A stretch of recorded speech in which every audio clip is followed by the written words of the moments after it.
네, 이번 시간은 함수에 대해서 알아보겠습니다. 자, 함수로는 영어로 function이라고 합니다. 그리고 프로그래밍에서의 함수는 수학에서의 함수와 똑같은 개념이라고 할 수가 있는데, 그렇다고 여러분이 수학이 필요한 건 아닙니다. 오히려 반대로 여러분이 함수에 대해서 익히게 되면 어렵지 않습니다. 그렇게 되면 나중에 수학을 못하셨던 분들이라면 수학에 있는 함수라는 개념이 추상적이고 관념적인 것이 아니라 매우 구체적이고 아주 편리한 것이라는 것을 이해하실 수가 있을 겁니다. 도움이 됩니다. 즉, 프로그래밍을 잘하기 위해서 수학이 필요할 수도 있지만 여러분이 프로그래밍을 하게 되면 나중에 수학 공부를 하는데 큰 도움이 될 수가 있습니다.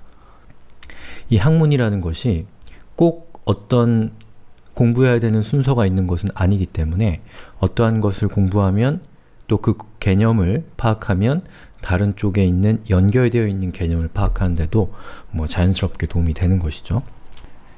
자, 어쨌든 함수라는 것, 수학에서의 함수와 이 프로그래밍에서 함수는 개념적으로는 똑같지만 어떤 방점이랄까요? 중요시되는 부분은 약간 좀 온도의 차이가 있긴 한데, 자, 이 프로그래밍에서 함수의 가장 중요한 역할을 꼽아보라면, 자, 하나의 로직을 재실행할 수 있도록 하는 것으로 코드의 재사용성을 높여줍니다. 자, 제가 이전에 변수를 공부할 때 여러분들에게 재사용이라고 하는 개념에 대해서 소개해드린 적이 있어요. 자, 재사용성이라고 하는 것은 여러분이 작성한 코드를 여러 맥락에서 다시 사용할 수 있도록 하는 것입니다. 그래서 하나의 코드가 있다고 하면 이 코드를 여기서도 쓰고 저기서도 쓰고 여기서도 쓰고 여기서도 쓸 수 있다라는 것은 일단 코드를 작성하는 시간을 줄여주고요. 그리고 이 코드 자체의 어떤 개선이 일어나면 이것을 사용하는 모든 곳에서의 개선이 동시에 일어난다 라는 이 장점이 함께 생기는 것이죠. 자, 그래서 이번 시간에 여러분이 함수라고 하는 부분을 공부하면서 주목해야 되는 부분은 바로 재사용성이라고 하는 것이고, 이 재사용성이라는 것이 구체적으로 어떻게 달성되는가에 대해서 여러분이 감을 잡는 것이 이번 시간에 함수가 무엇인가를 배우는 것만큼 중요한 부분입니다. 자, 그럼 함수의 형식은 어떻게 되어 있는지를 살펴보면 자세히 보진 않을 겁니다. 자, 펑션으로 시작합니다. 우리 조건문은 뭐였죠? if로 시작했고요. 그리고 반복문은 for나 while로 시작했죠? 마찬가지로 이 함수도 펑션이라고 하는 약속되어 있는 키워드로 시작됩니다. 자, 그 다음에는 함수의 이름이 등장하고요. 함수 역시도 괄호와 괄호가 이렇게 있습니다. 그리고 중괄호와 중괄호가 여기 있어서 나중에 이 함수의 이름으로 지정한 이 이름을 이용해서 이 중괄호 안에 들어가 있는 구간에 해당되는 이 코드를 언제든지 여러분들이 리플레이 할 수 있는, 재실행할 수 있는 기능이 바로 함수입니다. 자, 문법만으로는 함수가 무엇인지에 대해서 체감하기가 좀 힘드실 거고요. 코드를 작성해서 함수를 한번 만들어 보겠습니다. 자, 에디터를 준비했고요. 자, 여기다가 제가 함수를 작성을 해볼 건데요. 우선 여기에 있는 함수의 그 문법을 제가 카피해서 주석 안쪽에다가 이렇게 갖다 놨습니다. 저걸 보면서 같이 한번 해보시죠. 자, 함수는 기본적으로 function이라는 키워드로 시작을 해야 됩니다. 그래서 제가 여기다가 제일 먼저 입력할 것은 function으로 시작을 하는 것이죠. 그 다음에 함수의 이름을 지정하는데요. 자, numbering이라는 이름을 지정했습니다. 자, 그 다음에 괄호 열고 괄호 닫고, 저 괄호 안에는 나중에 무언가가 들어갈 건데 그건 나중에 살펴보고요. 그리고 중괄호 열고 중괄호 닫고, 그리고 우리가 사용할 이 코드, 실제 내용을 여기에다가 기록해 주는 것이죠. 저는 document ent write 그리고 숫자 1을 이렇게 적었습니다. 자, 그리고 제가 이렇게 해서 뭘 만든 거냐면 요것은 함수를 정의한 겁니다. 마치 우리가 변수를 사용하려면 변수를 먼저 정의하고 값을 할당한 다음에 그 변수를 호출해야 되죠. 그래서 변수는 이렇게 하잖아요. a는 1. 이건 뭐죠? 변수를 정의한 겁니다. 그럼 변수를 사용할 때는 어떻게 하나요? alert 하고서 a라고 하면 여기서 a라는 변수를 호출해서 그 안에 담겨있는 값을 사용할 수 있게 되는 것이죠. 함수도 마찬가지입니다. 함수를 우리가 정의했으면 그 정의한 함수를 호출해야 돼요.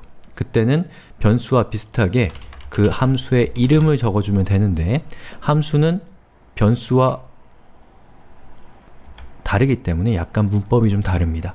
괄호 열고 괄호 닫고를 하게 되면 이것은 함수인 거예요.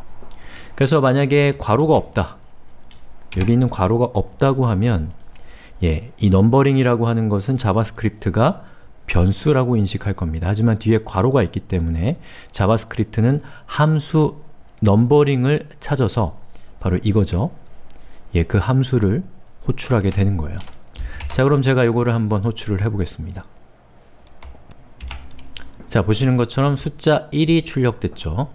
자, 요거는 뭐냐면 바로 여기 있는 이 넘버링이라고 하는 이 함수를 제가 호출했을 때 이 브라우저는 또 자바스크립트 해석기는 이 넘버링이라고 하는 이름을 갖고 있는 함수를 찾습니다.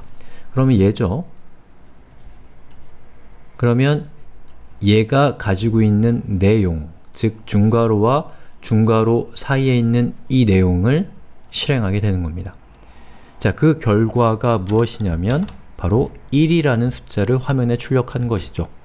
그러면 제가 이 다음부터는 이 넘버링이라는 것을 이렇게 여러 번 써주면 몇 번 써졌나요? 하나, 둘, 셋, 넷, 다섯, 6번을 쓰고 그리고 제가 얘를 실행을 해보면 보시는 것처럼 1이 6번 출력된 것을 볼 수가 있습니다. 자, 이걸 통해서 알 수 있는 것은 여기 있는 이 한 줄짜리 코드가 여기에 있는 함수를 호출했을 때 이렇게 이것과 같은 효과를 낸다는 것을 알 수가 있죠. 자, 여기 있는 자, 그런데 겨우 이것 때문이라고 한다면 여러분이 공감하기가 좀 힘들 거예요. 왜냐하면 얘는 짧잖아요. 그러니까 여러분들이 필요한 것은 상상력이에요. 요 안에 들어가는 코드가 1000줄, 10,000줄짜리 코드라는 생각을 하시고 저의 설명을 들어야지만 그게 공감되는 겁니다. 감수성이 중요하다는 얘기인 거죠. 자, 그럼 여기 있는 코드를 제가 조금만 더 복잡하게 해볼게요. 자, 우리 그 설명서에 있는 예제를 카피해서 그 예제를 여기다가 붙여넣기를 했습니다.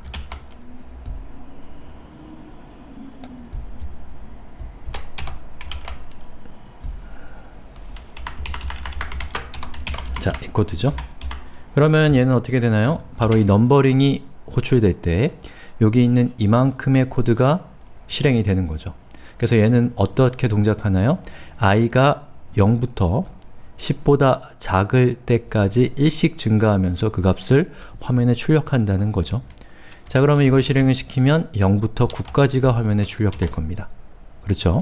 그리고 이 상태에서 제가 이 넘버링이라는 함수를 카피 앤 페이스트를 여러 번 하면 제가 카피 앤 페이스트 한 만큼 여기에 있는 함수의 내용이 리플레이 되면서 실행되게 되겠죠. 그죠? 여러 번 실행이 되는 것을 볼 수가 있습니다. 자, 이렇게 해서 함수가 무엇인가에 대한 제가 기본적인 설명을 드렸습니다. 자, 함수에서 중요한 것은 재사용성이라는 것, 그게 중요한 겁니다.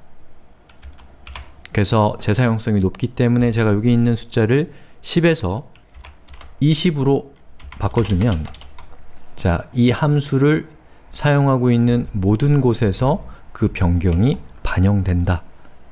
이것이 바로 재사용이 높을 때 우리가 얻을 수 있는 혜택 중에 하나라는 것이죠. 자, 이렇게 해서 함수가 무엇인가에 대해서 소개를 해드렸는데 함수는 여러 가지 기능들을 갖고 있는 문법적인 요소입니다. 그렇기 때문에 제가 설명드릴 것들이 좀 더 많이 있습니다. 일단은 여기서 멈추고 다음 동영상에서는 함수가 없다면 이라는 가정하에서 함수의 효용에 대해서 알아보도록 하겠습니다.